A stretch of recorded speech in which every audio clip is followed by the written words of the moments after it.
A drawer closed. Inside it, a ring, a photograph, a single earring, the clasp still bent from the night it was taken off. To anyone else, these are nothing. Junk drawer contents, the kind of thing you'd find at a flea market and walk past without a second glance. But somewhere, a man opens this drawer alone at night and feels something most of us will never understand. He feels satisfied.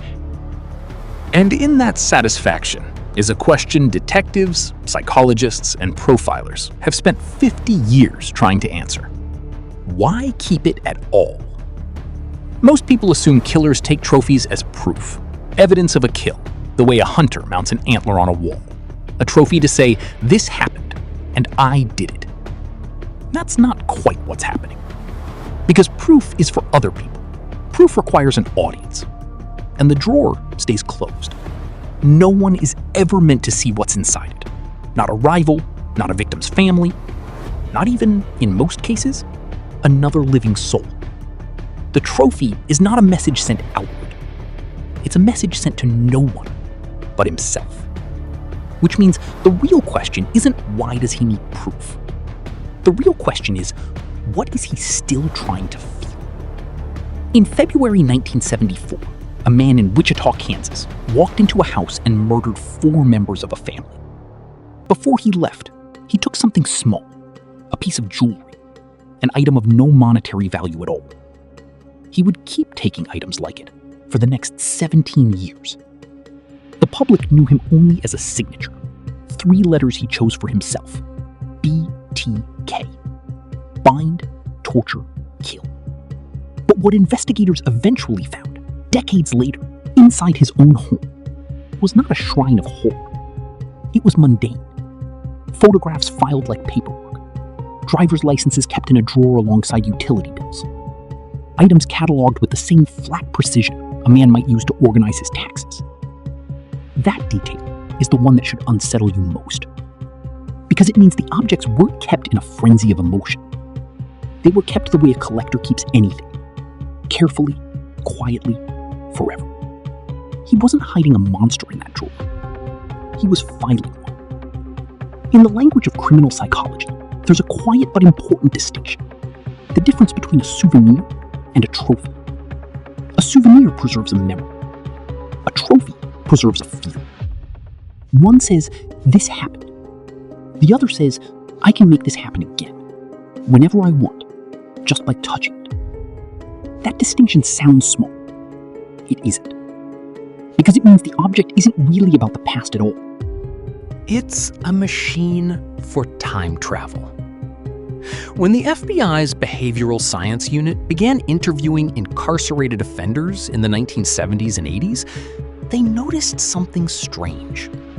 The killing itself, for many of them, was disappointingly brief. A blur, chemically and emotionally, that most struggled to even fully recall in sequence. But the power, the control, the sensation of holding another person's entire existence in your hands, that feeling didn't have to end when the act did. Not if you kept something. Hold the object, and for a moment, you were back inside the only minutes of your life where you ever felt whole. In Milwaukee, in the summer of 1991, police entered an apartment expecting a routine call. What they found instead reshaped how psychologists understood the word trophy entirely. The man living there, Jeffrey Dahmer, had not simply taken objects. He had kept remains, preserved and arranged, some painted, some photographed obsessively from multiple angles, almost like a portrait sitting refused to fade. Investigators initially searched for meaning in the wrong place, assuming ritual, assuming symbolism, some hidden code. There wasn't one. What Dahmer later described to psychiatrists was simpler, and far more disturbing precisely because it was simple. He didn't want to kill. he wanted to keep.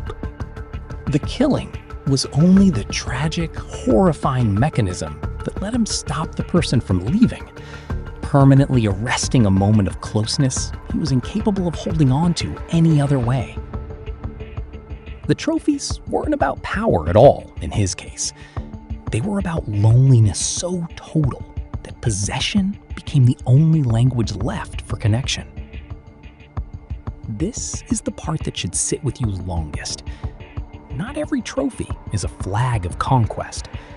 Some are the desperate architecture of a person trying to keep something, anything, from disappearing. Zoom out, and the pattern gets stranger. Psychologists studying compulsive behavior across entirely unrelated domains, addiction, hoarding, even certain forms of obsessive grief, keep finding the same underlying architecture. An object becomes wired to an emotional peak.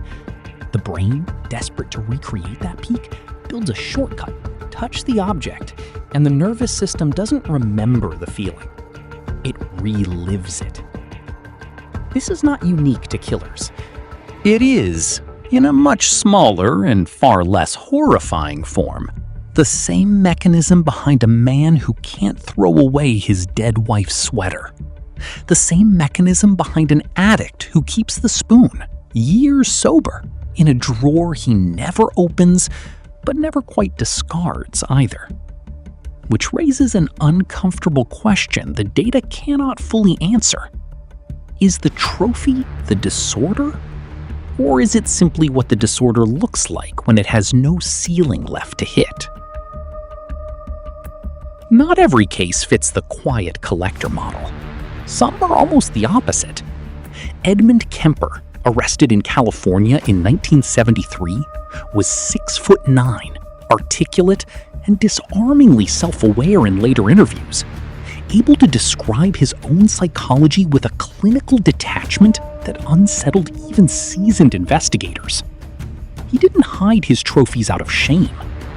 He kept them because, in his own words to police, the act of killing never fully satisfied the fantasy that preceded it. The object was the only part of the experience that did. That single admission reframes the entire question.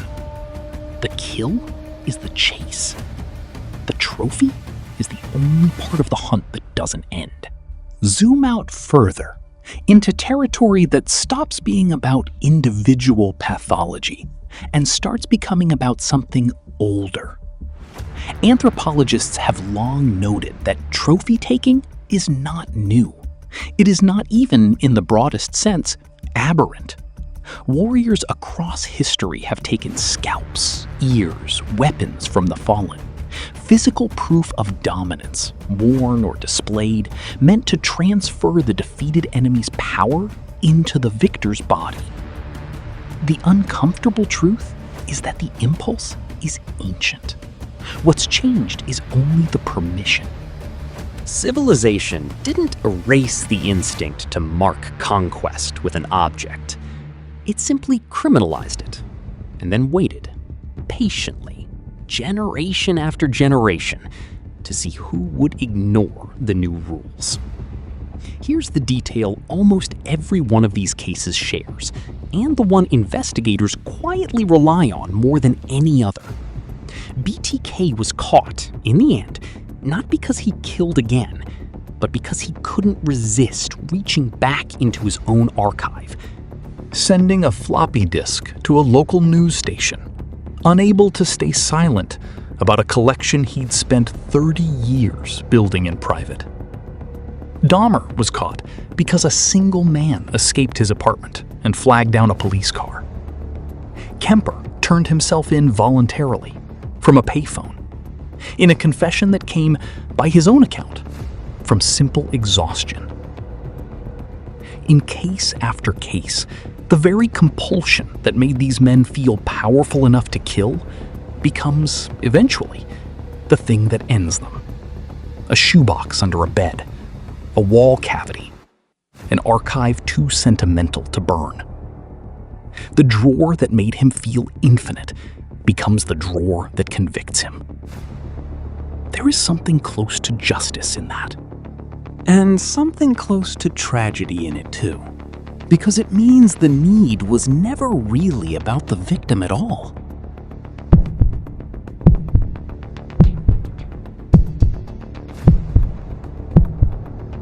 So, the drawer closes.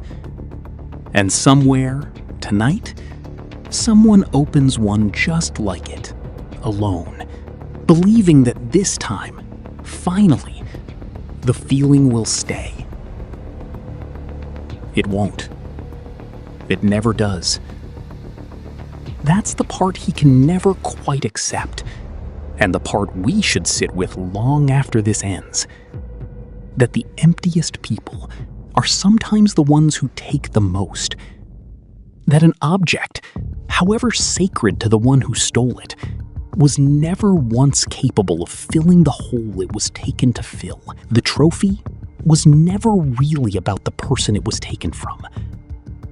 It was a confession, written in silence, addressed to no one.